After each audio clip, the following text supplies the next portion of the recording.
नमक का दारोगा में हम लोग तीसरा पेज, या नहीं चौथा पेज, बल्कि पेज नंबर 9 चौथा पेज और दृश्य तीसरा है, इसको देखेंगे।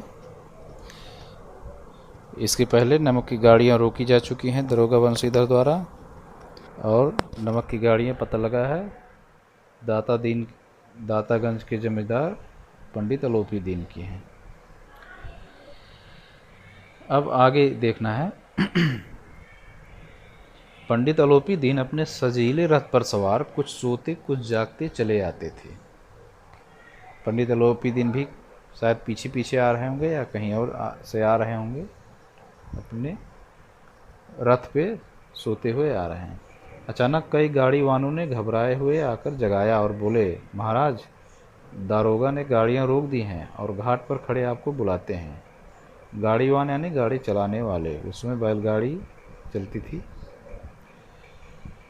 पंडित अलोपी दीन का लक्ष्मी जी पर अखंड विश्वास था, यानी अपने धन दौलत पर उनको अखंड मतलब होता है जिसका खंड ना किया जा सके, यानी अटूट विश्वास था। कैसा विश्वास?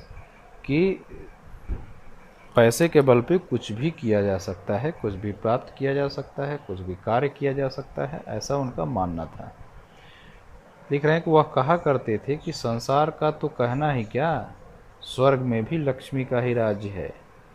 यानी संसार में लक्ष्मी यानी पैसे का राज तो है ही, स्वर्ग में भी, क्योंकि विष्णु की पत्नी लक्ष्मी जो देवी है स्वर्ग में रहती हैं, वहाँ से जोड़ा है इसको। उनका यह कहना यथार्थ ही था। लेखक लिख रहा है कि उनका यह कहना वास्तव में वास्तविक था, सच्चाई था। कैसे? कि न्याय और नीति सब लक्ष्मी के ही खिलौने हैं। न्याय और नीति यानी नियम कायदे सब लक्ष्मी के खिलौने हैं, यानी सब पैसे के बल पे चलता है।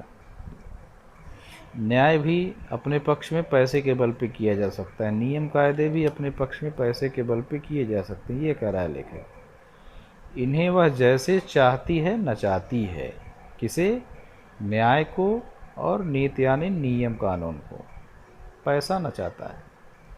इसलिए लेटे ही लेटे गर्व से बोले, चलो हम आते हैं। किसने बोला ये? अलोपी दीन ने बोला। क्यों गर्व से बोला? क्योंकि उनको पता था कि दारोगा भी गाड़ियां रोके हुए हैं, अभी हम जाएंगे, रिश्वत देंगे, पैसा देंगे, गाड़ियां छूट जाएंगी, कोई मुश्किल कोई समस्या नहीं आएगी। उनको ये विश्वास था। तो यह कहकर पंडित जी ने बड़ी निश्चिंतता से पान के बीड़े लगाकर खाए। आराम से पान खा रहे, निश्चिंत हैं, कोई टेंशन नहीं है, क्योंकि पता है कि भी पैसा देंगे काम खत्म हो जाएगा। फिर लिहाफ ओढ़े हुए दरोगा के पास आकर बोले, बाबूजी आशीर्वाद।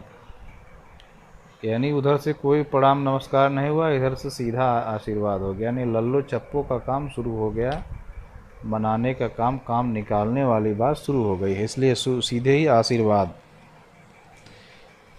कहिए, हमसे ऐसा कौन सा अपराध हुआ कि गाड़ियां रोक दी गई? यानी ऐसा बोल रहे हैं जैसे उनको पता ही नहीं कि ये नमक जो कि गैर कानूनी चीज़ है, उसको ले जाना एक गैर कानूनी बात है, अवैध है, लेकिन फिर भी ऐसा बोल रहे हैं। वही है, क्योंकि पैसे का गर्व है, इसलिए ऐसा बोला कि ऐसा कौन सा अपराध हुआ कि गाड़ियां रोक दी गई। हम ब्राह्मणों पर तो आपकी कृपा दृष्टि रहनी चाहिए, यानी हम ब्राह्मण हैं तो कुछ भी करने को स्वतंत्र हैं, ऐसा कुछ कहना चाह रहे हैं। यानी ब्राह्मण है तो कुछ गलत नहीं करेंगे, ये दिखावा है, लेकिन वास्तव में गलत तो कर रहे हैं। तो ये हम ब्राह्मण हैं, उस पर आपकी कृपा दृष्टि रहनी चाहिए। वंशीधर रुखाई से बोले, सरकारी हुक्म, सरकारी नियम है, सरकारी हुक्म है कि नमक जो कि अवैध चीज़ है उसका व्यापार बिना परमिट के नहीं किया जा सकता।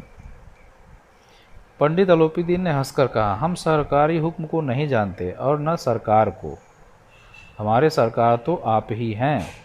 अब यहाँ से खुशामदी का काम शुरू हो गया है, लल्लो चप्पू शुरू कर दिए अलोपी दीन।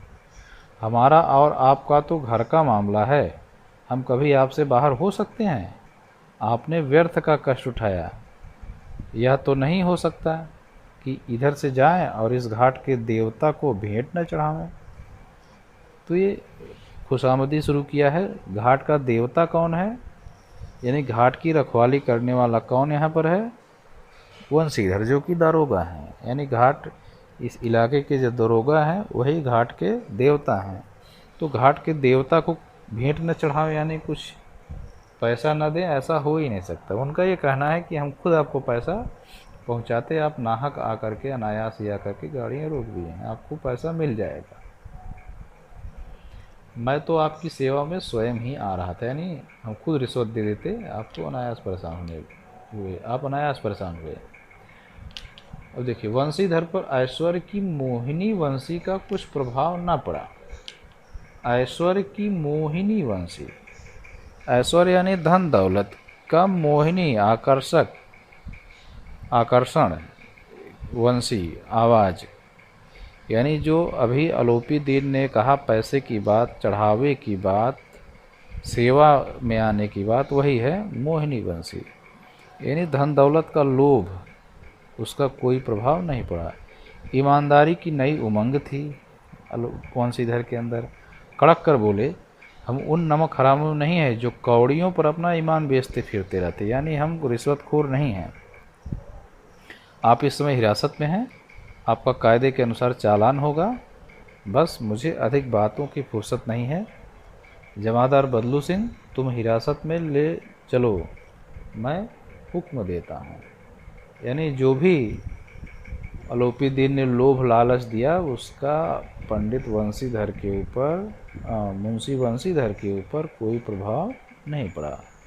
तो ये पेज नंबर 9 यहाँ पे समाप्त होता है। हम लोग आगे फिर पेज नंबर 10 देखेंगे, किताब का पेज नंबर 10 बाद में देखते हैं।